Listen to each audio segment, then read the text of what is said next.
السلام علیکم ورحمۃ اللہ وبرکاتہ۔ الحمد للہ نحمده ونستعینه ونستغفره ونؤمن به ونتوکل علیہ ونعوذ باللہ من شرور انفسنا ومن سیئات اعمالنا من يهده الله فلا مضل له ومن يضلل فلا هادی له ونشهد أن لا إله إلا الله ونشهد أن سيدنا ومولانا محمد عبده ورسوله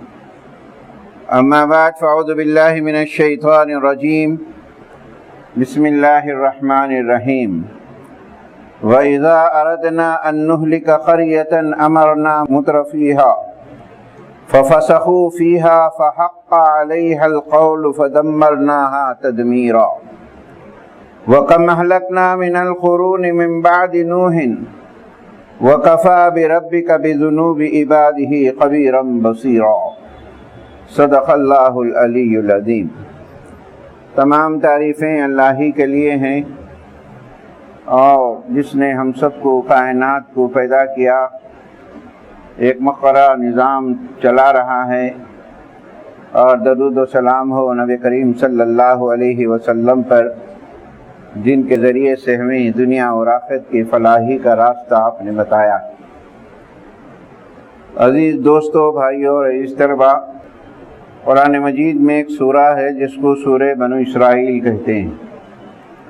اور مکی سورہ ہے۔ اس سورہ کے مکی ہونے کی حیثیت سے اس کے مضامین توحید، رسالت اور آخرت پر منحصر ہیں، اور ان آیتوں میں اس سورے میں بہت ساری مثالیں دے کر سمجھایا بھی گیا ہے۔ آج دنیا جن حالات سے گزر رہی ہے، جو حالات دن بدن اب سے ابتر ہوتے جا رہے ہیں، اور اس کے تعلق سے اسلام نے پیشین گوئیاں کی ہیں، اور اسلام نے ہر موقع پر، ہر وقت پر اور قیامت تک کے لیے ہماری رہنمائی کرتا ہے۔ کیسے بھی حالات کیسے ہو جائیں، قرآن ہر وقت ہمارے لیے گائیڈنس کرتا ہے، رہنمائی کرتا ہے۔ شرط یہ ہے کہ اس وقت پر قرآن مجید کے مضامین و آیتوں کو ہم غور و فکر کریں اور تدبر کریں اور سوچیں، یہ حالات کیوں ہو رہے ہیں، اور ہمارے اندر کیا خامیاں ہیں، اور اللہ تعالیٰ کیوں اس طریقے سے سزائیں دے رہا ہے۔ وہ ایک بیداری کا پیغام ہے۔ حضرات، کسی بھی قوم کے اندر، کسی بھی نسل کے اندر خرابیاں اس وقت پر رونما ہوتے ہیں جب لوگ اللہ کے ہدایات کو فراموش کر بیٹھتے ہیں، نبی کریم صلی اللہ علیہ وسلم کی زندگی کے اسوے کو اپنی زندگی میں فراموش کر بیٹھتے ہیں۔ اللہ نے خیر امت ہونے کے ناطے جو ذمہ داری اس روئے زمین پر ہمیں ادا کرنے کے لیے بھیجا گیا ہے، اس انجام کو جب بھول جاتے ہیں تو وقتاً فوقتاً اللہ تعالیٰ بیدار ہونے کے لیے، اللہ کی طرف رجوع ہونے کے لیے، اور آخرت کا ایک تصور پیدا کر کے تیاری کرنے کے لیے، انسانیت کو صحیح راستہ بتانے کے لیے اللہ تعالیٰ چھوٹے چھوٹے مختلف قسم کے عذابوں سے ہمیں دوچار کرتا ہے، تاکہ وہ لوٹ آئیں اور وہ رجوع ہو جائیں۔ جب یہی چیز حد سے زیادہ تجاوز ہو جاتی ہے، باؤنڈری سے باہر ہو جاتی ہے، پیغمبروں نے بھی جب اللہ کی بات کو لوگوں کے سامنے پیش کیا، بار بار سمجھایا، بار بار بتایا، آخرت کے تعلق سے ڈرایا، عذابوں کے تعلق سے ڈرایا، اس کے باوجود قوموں نے پیغمبروں کا مذاق اڑایا، آخرت کو بھول گئے، اور آخرت کا تصور ان کے اندر چلے گیا، تو ان کے اندر برائیاں رونما ہونے لگی، اور برائیوں کی ایک انتہا جب پہنچ جاتی ہے، روئے زمین پر فسادات، ظلم، ستم جو ہوتے ہیں، یہ ایک حد تک جب پہنچتی ہے، اللہ تعالیٰ عذابوں کے شکل میں مختلف قسم کے بھیجتا، تاکہ وہ واپس ہو جائیں، وہ رجوع ہو جائیں۔ اور یہ چیز اسلام نے شروع سے کی ہے۔ میں نے 2 آیتیں سورہ بنو اسرائیل کے آپ کے سامنے تلاوت کی ہیں، آیت نمبر 16 اور 17۔ ان آیتوں میں کہا گیا ہے کہ دیکھو جب تمہاری برائیاں حد سے زیادہ جب ہو جاتے ہیں، تمہارا روئے زمین پر انسانوں پہ ظلم زیادہ ہو جاتا ہے، اللہ کے احکام کو جو ہے بھول جاتے ہیں، اپنے مقصد حیات کو جب فراموش کر دیتے ہیں، یہی دنیا کی زندگی ہمیشہ کی زندگی تصور کرتے ہیں، آخرت کا تمہارے اندر کوئی ڈر اور خوف نہیں ہے جواب دہی کا، اللہ تعالیٰ ان قوموں کو جو ہے عذابوں کے شکل میں بہت سے بھیجتا ہے۔ اور وہی منظر کو اس دنیا کے اندر جو حالات اب گزر رہے ہیں، جو حالات جو بگڑ رہے ہیں، اسی کی طرف قرآن مجید میں ان 2 آیتوں میں اشارہ کیا گیا ہے۔ وہ آیتوں کا ترجمہ یہ ہے، اذا اردنا ان نہلک قریۃ امرنا مترفیہا، جب لوگوں کی برائیاں حد سے زیادہ جب ہو جاتے ہیں اور لوگ اللہ کو بھول جاتے ہیں، انسانیت کا خیال نہیں رکھتی ہے، اور ظلم و ستم کی انتہا جب ہوتی ہے، یاد رکھے کہ ظلم ہمیشہ رہنے والا نہیں ہے، ظلم کا ایک وقت ہوتا ہے، اور اس کے بعد قوموں کو جو ہے اللہ تعالیٰ نے نیست و نابود کر دیا ہے۔ فرعون کو آپ جب پڑھیں گے، فرعون نے بھی ایک وقت پر اپنی تخت و سلطنت کو بچانے کے لیے لڑکوں کو قتل کر دیا تھا، لیکن ایک معنوں میں وہ فرعون اس وقت کا تھوڑا بہتر یہ تھا کہ وہ لڑکیوں کو زندہ رکھتا تھا اور جو ہے لڑکوں کو قتل کرتا تھا۔ آج کے جو جوس ہیں وہ انسانیت اور جو ہے پتھر سے زیادہ سخت دل ان کے ایسے ہو چکے ہیں کہ وہ عورتوں کو بھی نہیں چھوڑ رہے ہیں۔ یونیسیف کی ایک رپورٹ کے مطابق ابھی حال میں آئی ہے، جس میں تبصرہ کیا گیا ہے کہ ہر 10 منٹ کے اندر ایک فلسطین بچہ شہید ہو جاتا ہے، ہر 10 منٹ کے اندر ایک جو ہے عورت کو مار دیا جاتا ہے۔ یہ ظلم انتہا، اور قرآن مجید کو جب پڑھیں گے ہم، ان کے مزاجوں کو، ان کے تذکروں کو قرآن نے بہت جگہ ذکر کیا ہے، اور مسلمانوں کو یہ تسلی بھی دی ہے کہ دیکھو تم پریشان مت ہو، تم اپنی اصلاح کرو، تمہارے اندر کیا خامیاں ہیں اس کو دور کرو، اللہ کی مدد یقیناً تمہارے ساتھ ہونے والی ہے، اور یقیناً یہ رکھیے کہ فلسطین کامیاب ہونے والا ہے، وہ کبھی ناکام نہیں ہوں گا، کیونکہ اللہ کا وعدہ ہے جب حق اور باطل کا تصادم ہوتا ہے ہمیشہ حق کامیاب ہوتا ہے اور باطل چھٹ جاتا ہے۔ جاء الحق وزهق الباطل، باطل ہمیشہ مٹنے والا ہے، ایک عروج ہوتا ہے۔ حضرات ان آیتوں میں تصور دیا گیا ہے جب اللہ تعالیٰ ان برائیوں کے عروج کو جب پہنچتا ہے، اللہ تعالیٰ فرماتے ہیں وَإِذَا أَرَدْنَا أَن نُهْلِكَ قَرْيَةً، جب ہم کسی بستی کو تباہ و برباد کرنا چاہتے ہیں عذابوں کے شکل سے، کسی بھی طریقے سے، پہلا سمٹم کیا ہوتا ہے، پہلی نشانیاں کیا ہوتا ہے، آج ان آیتوں کو اس میں غور کرنا ہمارے لیے ضروری ہے۔ وَإِذَا أَرَدْنَا أَن نُهْلِكَ قَرْيَةً، ہم کسی بستی یا کنٹری کو تباہ و برباد کرنا چاہتے ہیں، امرنا مترفیہا فسقوا فیہا، وہاں کے خوشحال لوگ، صاحب ثروت لوگ اللہ کی دی ہوئی نعمتوں کو غلط استعمال کر کے اور پیسے کے نشے میں، تخت کے نشے میں، اور جو ہے اس نشے کے اندر وہ برائیوں میں چلے جاتے ہیں۔ آج پورے منظر کو سامنے رکھے، ان آیتوں کو پڑھیے آپ، جب جو ہے پیسہ اور سلطنتوں کے نشے میں جب جو ہے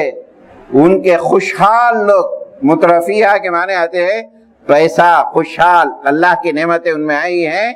وہ ففسقوا، بڑے بڑے برائیوں میں چلے جاتے ہیں۔ فحق علیہ القول فدمرنا تدمیرا، جب یہ بات عروج تک جب پہنچ جاتی ہے، اللہ اپنا فیصلہ نازل کرتا ہے، ان پر عذاب چشمہ کر دیتا ہے، آن کے آن میں وہ قوموں کو تباہ وہ کر دیتا ہے۔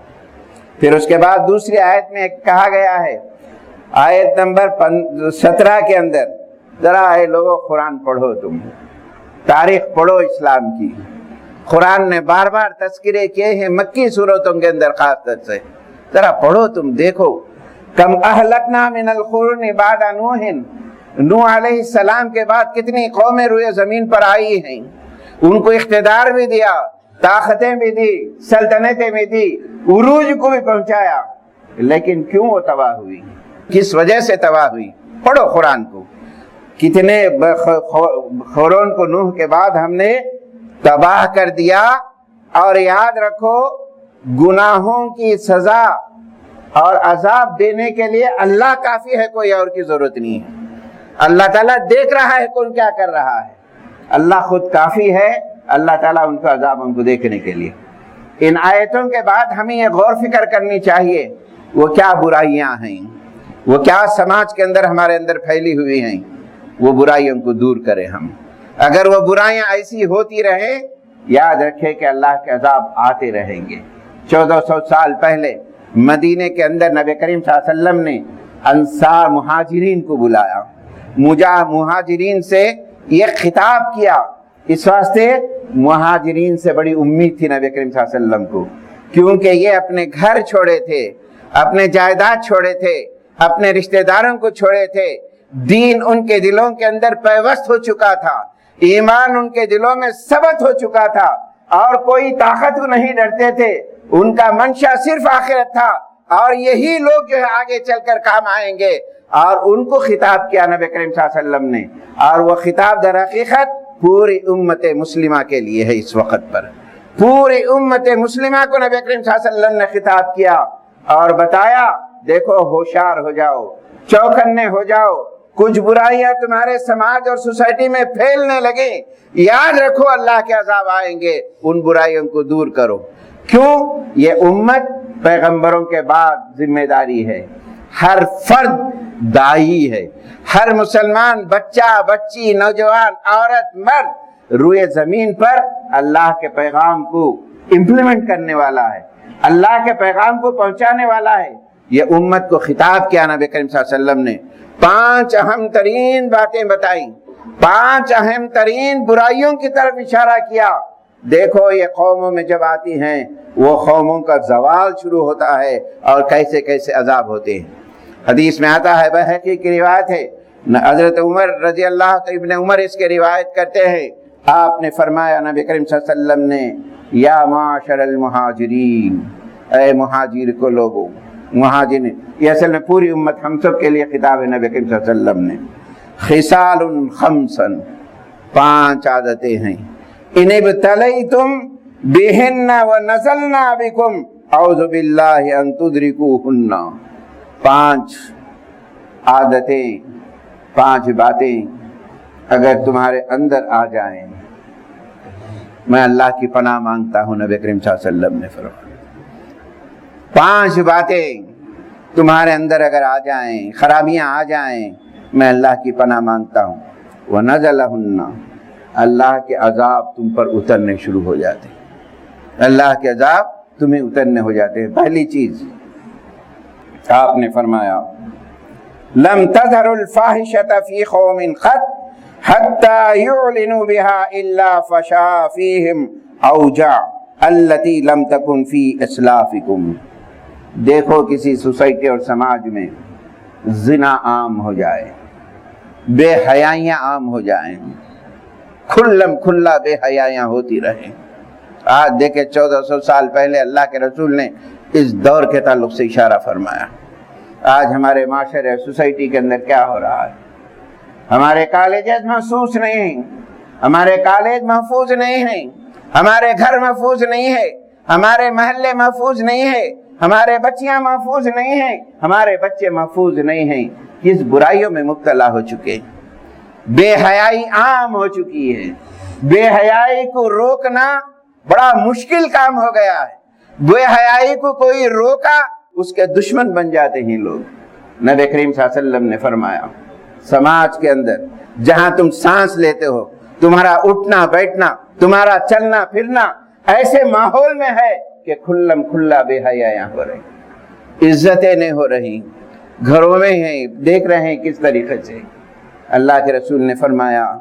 تم میں ایسی بیماریاں آ جائیں گی جو ان بیماریوں کا نام کبھی اسلاف نے پہلے لوگوں میں نہیں سنے ہو۔ اس وقت کا خطاب آج کے دور کو نوذرا کرے آپ، کن بیماریوں میں ہم مبتلا، نوجوان طبقہ کہاں جا رہا ہے، نوجوان لوگ کدھر جا رہے ہیں، نوجوان طبقہ اپنے آپ کو کیا سمجھ رہا ہے، مرنے والوں کا پرسنٹیج کیا ہے، کن حالات سے گزر رہے ہیں، برائیاں کتنی کام ہیں۔ سوچئے آپ، اللہ کے رسول نے فرمایا، کسی قوم، کسی معاشرے، کسی سوسائٹی جہاں تم رکھتے ہو، بے حیائی کھلم کھلا ہو رہی ہے، تم بے بس ہو، کچھ کر نہیں سکتے۔ دیکھو بیماریوں کا آنا یقینی ہے، بڑے بڑے بیماریوں مبتلا ہو جائیں گے۔ ایسی بیماریاں اس کی نظیر نہیں ملے گی تمہیں۔ نمبر 2، نبی کریم صلی اللہ علیہ وسلم نے فرمایا لم ينفذوا المكيال والميزان الا اخذوا بالقنين وشد المؤنة وجوار السلطان۔ نبی کریم صلی اللہ علیہ وسلم نے فرمایا تمہارے کاروبار جو تم کرتے ہو ان کاروبار کو ناجائز طریقے سے کمانے لگے،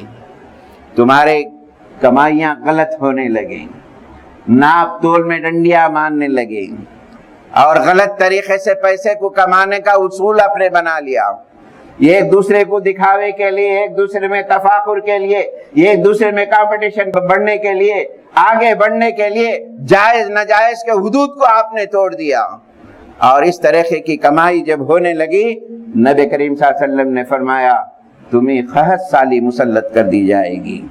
خشک سالی مسلط کر دی جائے گی۔ قحط کا یہ مطلب نہیں ہے کہ سوکھا پڑ جائے، یہ قحط کا یہ مطلب نہیں ہے کہ جو ہے کھیتیاں نہ ہو، مہنگائی بھی ایک قسم کا عذاب ہے،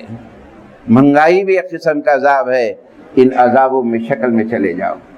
آج اس کا ہمیں جائزہ لینا چاہیے، ہم واویلا کرنے سے کیوں ہو رہا ہے، کدھر ہو رہا ہے، یہ نہیں ہے کہ جائزہ لے آخر یہ ہو رہا ہے تو کس وجہ سے ہو رہا ہے، اور ہماری کیا ریسپانسبلٹی، ہماری کیا ذمہ داری ہے، اپنے آپ کو بچے، سماج اور سوسائٹی کو بچانے کی کوشش کریں۔ ایک تیسری چیز نبی کریم صلی اللہ علیہ وسلم نے فرمایا وَلَمْ يَمْنَعُوا الزَّكَاةَ أَمْوَالِهِمْ إِلَّا مُنِعُوا الْقَطْرَ مِنَ السَّمَاءِ وَأَوْلَى بَهَائِمْ لَمْ يَمْطِرُوا۔ دیکھو زکوٰۃ کا صحیح استعمال نہ کیا جائے، زکوٰۃ تو لاکھوں میں بھی نکلتی ہے، کروڑوں میں بھی نکلتی ہے، پرپس کیا ہے زکوٰۃ کا؟ ان زکوٰۃ کے پیسوں سے انسانیت کو کیا فائدہ ہو رہا ہے، سماج کو کیا فائدہ ہو رہا ہے؟ اس زکوٰۃ سے کتنے ایجوکیشن سسٹمز آپ نے قائم کیا، آج کیا حالت ہے مسلمانوں کی، غربت میں رہے ہوئے ہیں، سود میں مرے ہوئے ہیں، انٹرسٹ میں ایک بڑا طبقہ جا رہا ہے اور لاکھوں کی زکوٰۃ نکل رہی ہے، اور زکوٰۃ کا پرپس کیا رکھا ہے؟ کوئی یونیورسٹیاں بن رہی، کوئی تعلیم کی طرف ہماری توجہ ہے، سماج کو بنانے کی کوئی فکر نہیں۔ نبی کریم صلی اللہ علیہ وسلم نے زکوٰۃ تو ادا ہو رہی ہے لیکن زکوٰۃ کے پرپس کو سمجھا جائے، زکوٰۃ کو مقاصد سمجھا جائے، لاکھوں کروڑ روپے سے کتنی تعلیم ہو سکتی ہے، کتنے ایجوکیشن بنائے سکتے ہیں، کتنے یونیورسٹیاں ہمارے قائم کر سکتے ہیں، کتنے ہاسپٹلز ہم بنائے جا سکتے ہیں، یہ اس کے طرف ہم توجہ نہیں دے رہے ہیں۔ زکوٰۃ کا ایک فنڈ کہاں جا رہا ہے؟ اور اس واسطے اگر یہ چیز کا مس یوز ہوتا رہا ہے، غلط استعمال ہو رہا ہے، اللہ کے رسول صلی اللہ علیہ وسلم نے فرمایا آسمان سے بارش بند ہو جائے گی، اور یہ جو کچھ بارش تم کو دی جا رہی ہے یہ چوپایوں کی وجہ سے اللہ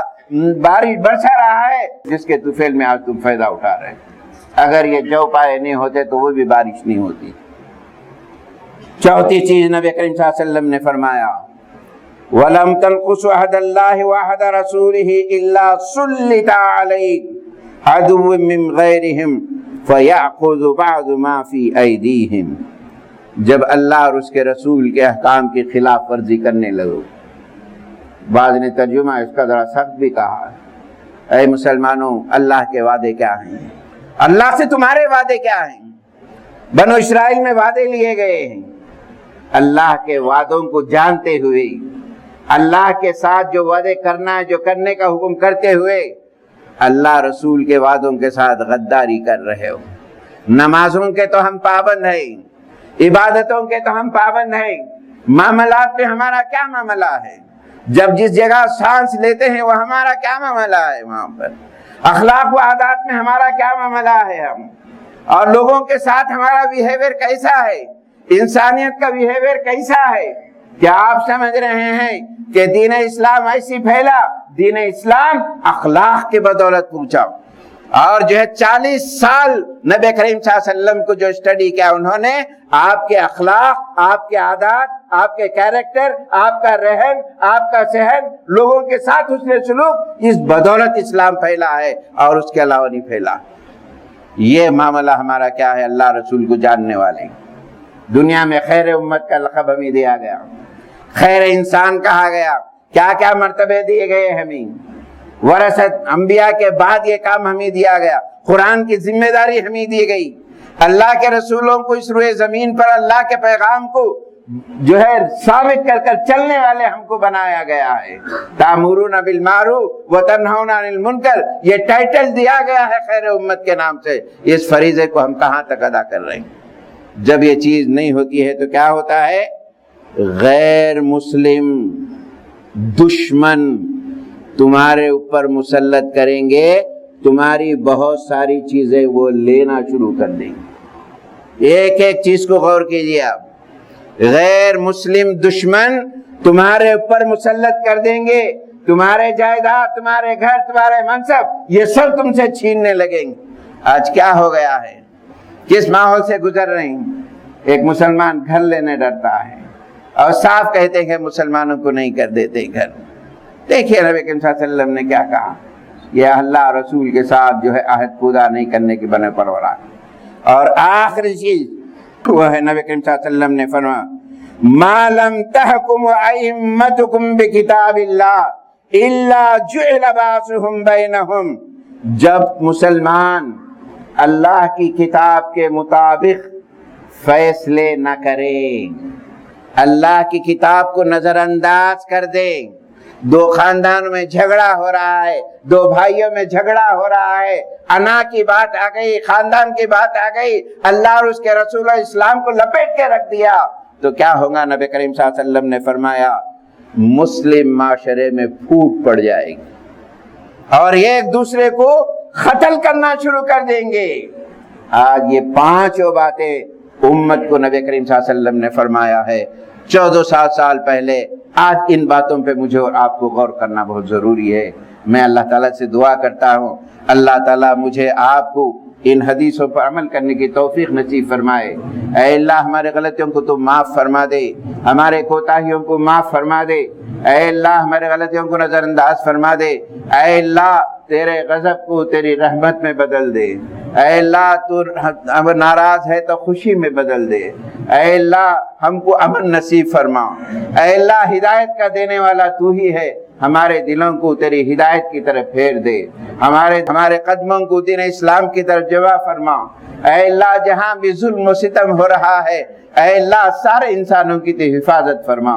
اے اللہ سارے مسلمانوں کی حفاظت فرما، فلسطین میں بچے جو مر رہے ہیں اے اللہ ان کو جو ہے شہادت کا مرتبہ دیتے ہوئے اے اللہ ان کی حفاظت فرما، سارے انسانیت کی حفاظت فرما، ہمارے جانوں کی حفاظت فرما، ہمارے مالوں کی حفاظت فرما، اے اللہ ہم تجھ سے مانگ کر کبھی نامراد نہیں ہوئے ہیں، اے اللہ ہم مانگ رہے ہیں، اے اللہ ہمارے دنوں کو اچھے حالات میں بدل دے، ہمارے خوف کو امن میں بدل دے، آمین۔ وآخر دعوانا الحمدللہ رب العالمین۔